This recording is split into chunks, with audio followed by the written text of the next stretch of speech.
અમદાવાદ જિલ્લાની વિરમગામ તાલુકાની ઘટક વિરમગામની વિરમગામ બાર આંગણવાડીમાં આપનું સ્વાગત છે। આપ સૌ જાણો છો એમ અત્યારે ઓગસ્ટ મહિનો ચાલી રહ્યો છે અને આપણો સ્વાતંત્ર્ય પર્વ એવો આપણો રાષ્ટ્રીય તહેવાર આવી રહ્યો છે। તો એની ઉજવણીના ભાગરૂપે આજે અમે બાળકોને કૂચ કદમ કેવી રીતે કરાવ એની સમજ આપવાના છીએ, એ શીખવાડવાના છીએ। તો ચોક્કસથી વિડીયો પર બન્યા રહેશો। અમારી ચેનલ ગમે તો લાઇક, શેર અને સબસ્ક્રાઈબ જરૂરથી કરશો।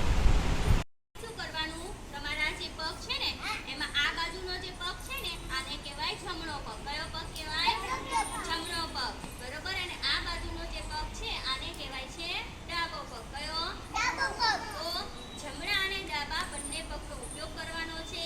પહેલા એક પગ ઉપર કરો, પછી નીચે કરો, પછી બીજો પગ ઉપર કરો, નીચે કરો। જો આ જોવાનું, આ છે ને વળવો જોઈએ, બરોબર। આ એક દો, એક દો, પછી આ જે હાથ છે ને એને મુઠ્ઠી વાર દેવાની। શું કરવાની? મુઠ્ઠી વાળી દેવાની અને આ રીતે કરવાનું। જો આ હાથ આગળ જાય તો આ હાથ ક્યાં જાય? પાછળની તરફ જાય। એવી રીતે જો ડાબો હાથ આગળ જાય તો જમણો હાથ ક્યાં જાય? પાછળ જાય, બરોબર। આપણે હાથ અને પગ એ રીતે બંનેને સાથે રાખવાના છે, બરોબર છે।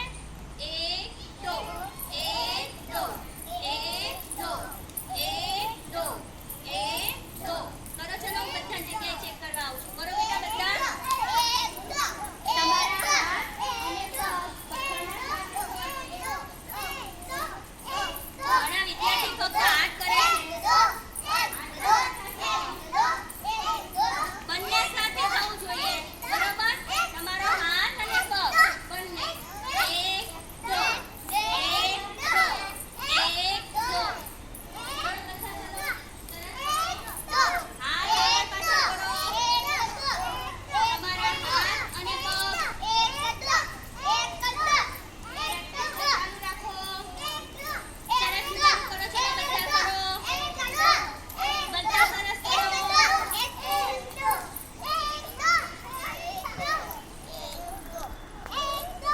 તો તમે જુઓ છો અમારા બાળકો સરસ મજાની અત્યારે પ્રેક્ટિસ કર્યા રહે છે અને આ પ્રેક્ટિસને અમે કન્ટિન્યુ રાખીએ છીએ। 15મી ઓગસ્ટ આવશે ત્યાં સુધી આ બાળકો રેડી થઈ જવાના છે, એમને અમે રોજ આની પ્રેક્ટિસ કરાવશું। તો ચોક્કસથી અમારા આવા વિડીયોને જોશો। અમારી ચેનલ ગમે તો લાઇક, શેર અને સબસ્ક્રાઈબ જરૂરથી કરશો। ફરીથી મળે છે એક નવા વિડીયો સાથે, ત્યાં સુધી દરેકને નમસ્તે।